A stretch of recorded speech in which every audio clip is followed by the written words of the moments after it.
Heureux de vous retrouver dans cette session d'information sur Nouveau Télé, la télé totalement vôtre, mesdames et messieurs. Voici les principaux titres de ce journal. La grande commission mixte de coopération Mali-Burkina Faso a repris ses activités.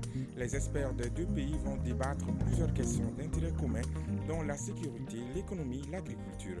Les détails dans cette édition.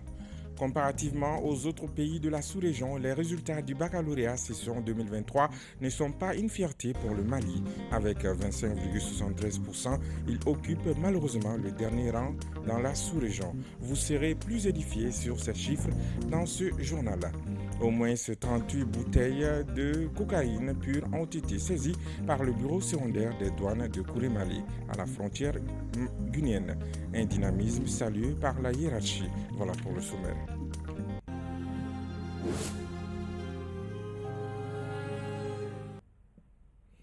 Ouverture ce matin au ministère des Affaires étrangères de la 10e session de la Grande Commission mixte de coopération Mali-Burkina Faso. Les experts de plusieurs départements des deux pays vont échanger durant 3 jours sur les possibilités de coopération entre le Mali et le Burkina Faso. Maliki Diallo.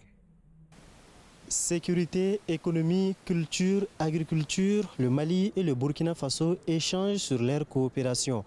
Pilotée par le ministère des Affaires étrangères des deux pays, la Grande Commission mixte est un cadre d'échange entre les experts maliens et burkinabés pour renforcer la coopération sur plusieurs plans entre les deux nations.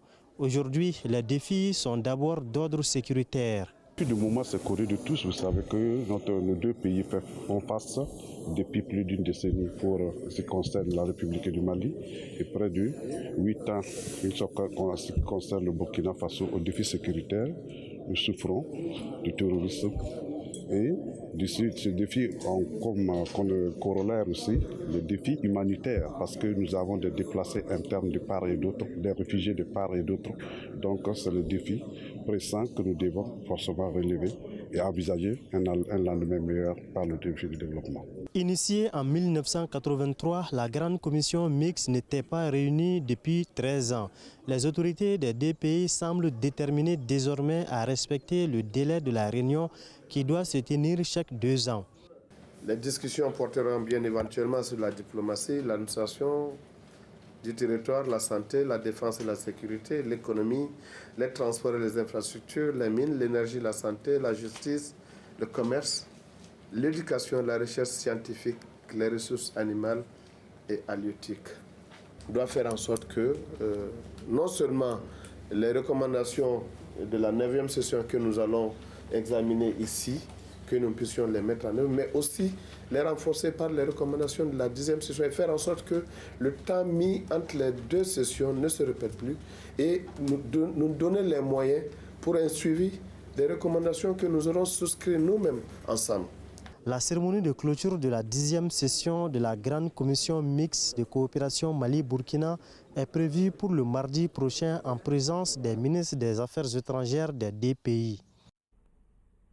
Le Conseil national de transition CNT est convoqué en session extraordinaire à partir de ce lundi 7 août 2023 et jour suivant. L'ordre du jour de cette session extraordinaire porte sur l'examen de projets de loi portant code minier en République du Mali relatif au contenu local dans le secteur minier.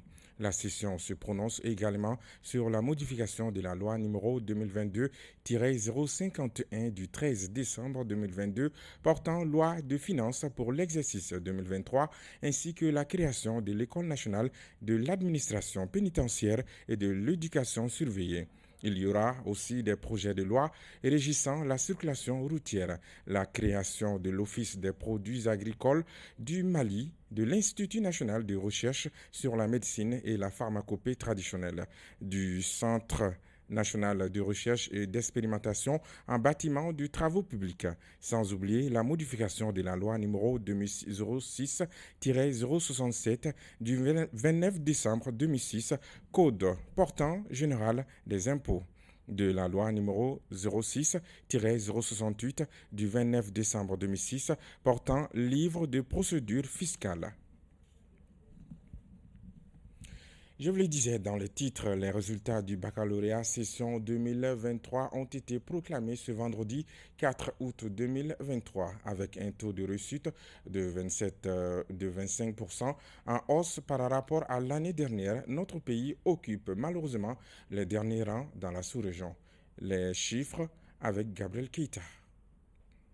Le ministre de l'Éducation nationale a proclamé les résultats du baccalauréat malien session de juin 2023. Le taux de réussite est de 25,73% contre 20% l'année dernière. Sur 170 695 candidats réguliers, 40 027 sont admis. Des résultats disponibles dans toutes les académies d'enseignement, les établissements secondaires et sur le site du Centre national des examens et concours de l'éducation nationale. Notons que cette année, ils étaient plus de 212 000 candidats à faire le bac. Malheureusement, au-delà de ces chiffres encore décevants, nous perdons le train sur les pays voisins. Ainsi, au Burkina Faso, l'examen du baccalauréat a enregistré pour la session 2023 51 139 admis sur 130 240 candidats présents, ce qui représente un taux de succès de 39,27%, un chiffre qui est en baisse par rapport à celui de la session 2022, qui était de 41,11%. Le taux de réussite au bac 2023 en Côte d'Ivoire est de 39,09% au Sénégal. Parmi les 155 109 candidats qui ont composé pour le baccalauréat 2023, 51,54 l'ont décroché. En Guinée, au plan national, le pourcentage est de 27,46%. Au Bénin, le taux de réussite sur le plan national est de 63,8%, alors que le Togo enregistre un taux de réussite national de 74,39%. Toutefois, le Mali fait mieux qu'un pays voisin, le Niger, qui n'a affiché qu'un taux de réussite global de 25,23%. Quelles que soient les raisons avancées pour justifier les résultats scolaires dans notre pays, ils ne sont pas dignes d'un pays qui ambitionne de compter dans le concert des nations.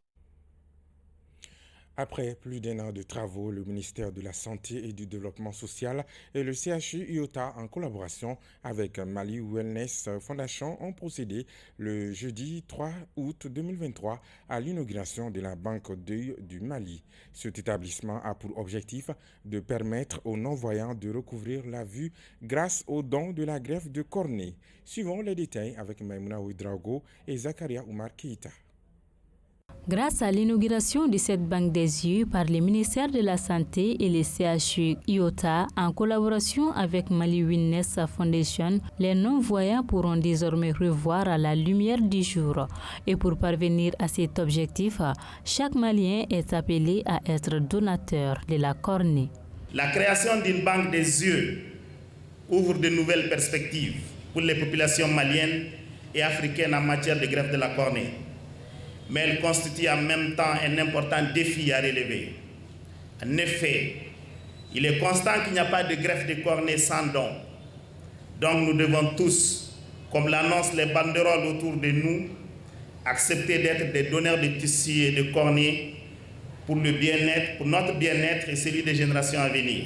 Dans son intervention, le représentant du ministre de la Santé a remercié Mali Wellness Foundation et ses partenaires pour leur collaboration et a exhorté les personnels de l'IOTA à la persévérance.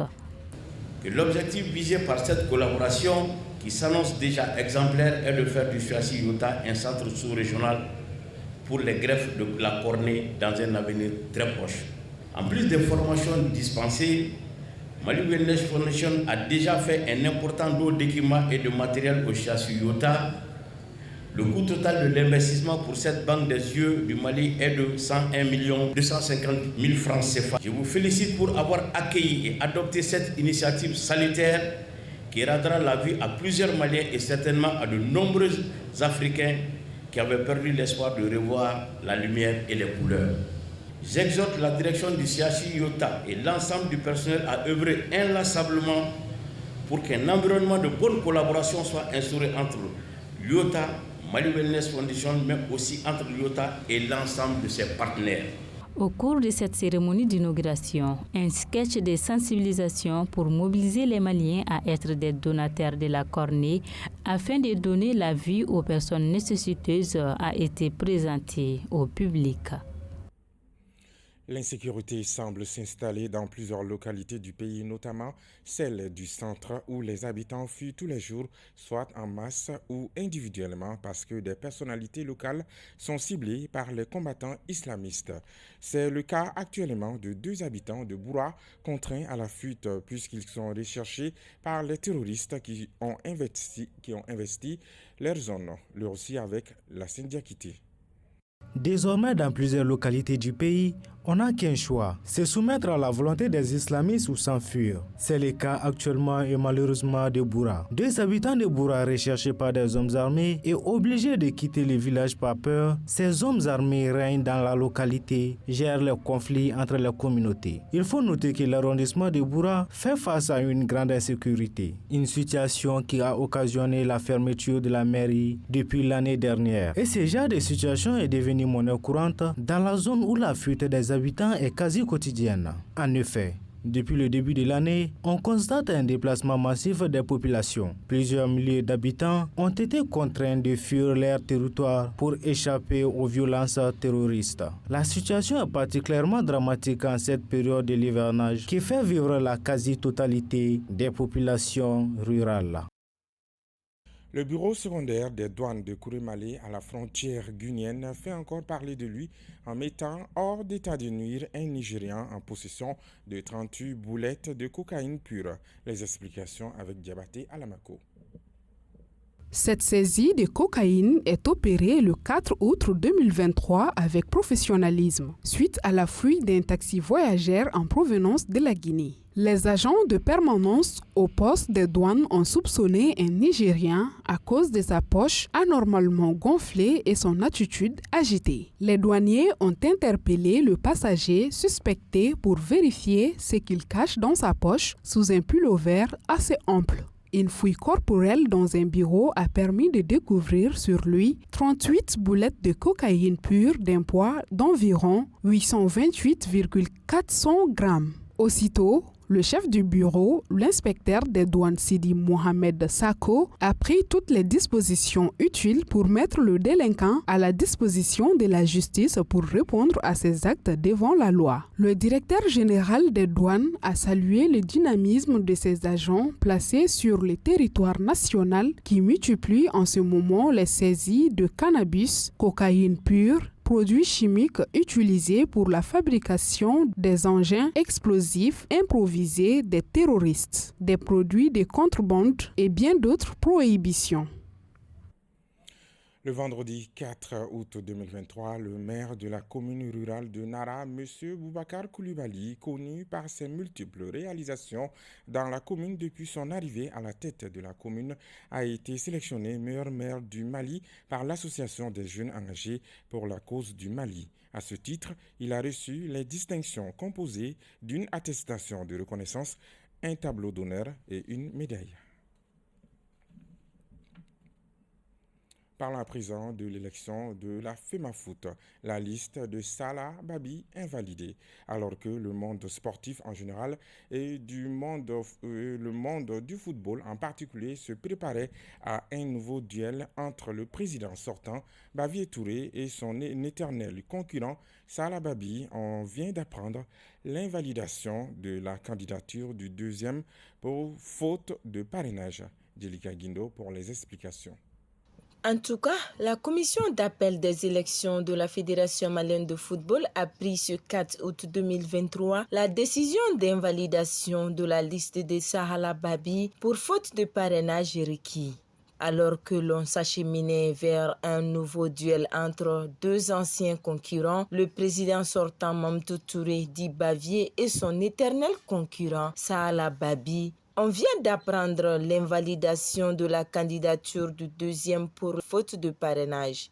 C'est du moins la décision de la commission d'appel des élections de la Fédération malienne de football prise ce 4 août pour écarter de la course la liste du candidat Salah Babi. Il faut noter qu'une histoire de double parrainage par l'AS Alençon de Koutiala qui est à la base de ce nouveau coup de théâtre à moins d'un mois de l'élection à la tête de la Fédération malienne du football. Celui qui t'empêche de te battre, donne-lui une récompense. Proverbe africain. Excellente soirée à tous. Bon week-end. À très bientôt.